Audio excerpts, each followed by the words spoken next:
आज हम बात कर रहे हैं अरिजीत सिंह की और उनके उस फैसले की जिसने पूरी म्यूजिक इंडस्ट्री को हिलाकर रख दिया। सोचिए, भारत के सबसे बड़े सिंगर्स में से एक अपने करियर के बिल्कुल पीक पर प्लेबैक सिंगिंग छोड़ने का फैसला कर लेता है। भाई, आखिर ऐसा क्यों? उन्होंने ये कदम क्यों उठाया? आज के इस पूरे विश्लेषण में हम इसी सवाल का जवाब ढूंढेंगे। तो इस कहानी को पूरा समझने के लिए हमारे साथ अंत तक बने रहिएगा। तो देखिए, आज हम क्या क्या जानने वाले हैं।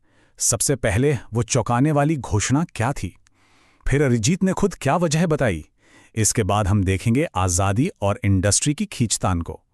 हम उनके स्टारडम तक के सफ़र पर भी नज़र डालेंगे और देखेंगे कि इंडस्ट्री के लोगों ने क्या कहा। और आखिर में सबसे बड़ा सवाल, अब आगे क्या। तो चलिए शुरू करते हैं उस एक अनाउंसमेंट से जिसने सही मायनों में सबको हैरान कर दिया। अरिजीत सिंह की पॉपुलैरिटी का अंदाजा आप इसी बात से लगा सकते हैं। ये देखिए, विराट कोहली मतलब क्रिकेट की दुनिया के किंग, वो खुद कह रहे हैं कि वो अरिजीत के फैन हैं। जरा सोचिए, जब इतना बड़ा ग्लोबल आइकन किसी की आवाज का दीवाना हो तो मतलब साफ है कि उस कलाकार का जादू किस लेवल पर है। और ठीक तभी जब वो अपने करियर के बिल्कुल शिखर पर थे, तब आती है ये खबर। एक ऐसा समय जब हर फिल्म मेकर के लिए उनका गाना हिट की गारंटी बन चुका था। ठीक उसी वक्त अरिजीत ने ऐलान कर दिया कि वो अब प्लेबैक सिंगिंग नहीं करेंगे। इस एक खबर ने पूरी इंडस्ट्री में जैसे भूचाल ला दिया। तो अब सबसे बड़ा सवाल, आखिर क्यों? मतलब कोई अपने करियर के टॉप पर ऐसा फैसला क्यों लेगा? वजह क्या थी? ये शब्द खुद अरिजीत के हैं। उन्होंने बिल्कुल साफ कर दिया कि ये कोई टेम्परेरी ब्रेक नहीं है, बल्कि एक फुल स्टॉप है। उनका कहना था कि मैं इसे समाप्त कर रहा हूं। मतलब बात एकदम पक्की थी, इरादा बिल्कुल साफ था। और देखिए, यहां हमें उनके फैसले की असली वजह मिलती है। ये एक आर्टिस्ट की छटपटाहट है। वो खुद कह रहे हैं कि वो एक ही तरह के गाने गागा पर बोर हो गए थे। उनके अंदर का कलाकार कुछ नया बनाना चाहता था, कुछ अलग करना चाहता था, और वो क्रिएटिविटी उन्हें उस पुराने ढर्रे पर नहीं मिल रही थी। अब ये समझना भी जरूरी है कि वो आखिर छोड़ क्या रहे थे। प्लेबैक सिंगिंग मतलब पार्श्व गायन। ये वो प्रोसेस है जहां सिंगर पहले गाना रिकॉर्ड करता है और फिर फिल्म में एक्टर उस गाने पर लिप सिंक करते हैं। ये हमारे इंडियन सिनेमा का एक बहुत बहुत बड़ा हिस्सा रहा है। तो ये जो फैसला था ना, ये सिर्फ एक करियर चेंज नहीं था। ये असल में एक जंग है, एक कलाकार की आज़ादी और इंडस्ट्री के दबाव के बीच की। अब जरा इस फर्क को समझिए। एक तरफ है प्लेबैक सिंगिंग, जहां क्रिएटिव कंट्रोल बहुत कम होता है। गाने के राइट्स लेबल के पास होते हैं और आपको फिल्म के फॉर्मूले के हिसाब से ही चलना पड़ता है। वहीं दूसरी तरफ है इंडिपेंडेंट म्यूजिक, जहां आपको पूरी क्रिएटिव आज़ादी मिलती है।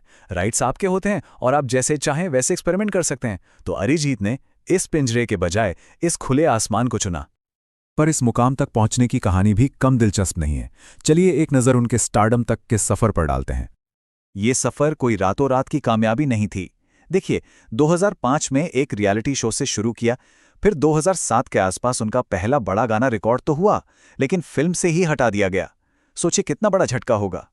पर फिर आया साल 2013 और तुम ही हो गाने ने सब कुछ बदल कर रख दिया। ये वाकई दिखाता है कि मेहनत और लगन से क्या कुछ हासिल किया जा सकता है। तो जब अरिजीत ने इतना बड़ा फैसला लिया, तो इंडस्ट्री के बाकी लोगों का, उनके साथी कलाकारों का क्या रिएक्शन था, आइए देखते हैं। लेजेंडरी सिंगर श्रेया घोषाल ने इसे बहुत पॉजिटिव तरीके से देखा। उन्होंने कहा कि ये एक नए चैप्टर की शुरुआत है और अरिजीत जैसे आर्टिस्ट को आप किसी दायरे में बांध कर रख ही नहीं सकते। और सोना महापात्रा, जो हमेशा अपनी बात खुलकर रखती हैं, उन्होंने तो और भी सीधे सीधे कहा, स्वतंत्रता की बधाई। मतलब उन्होंने इसे एक कलाकार की आज़ादी का जश्न माना। और रैपर बादशाह ने तो बस 3 शब्दों में सारी बात कह दी, सदियों में एक।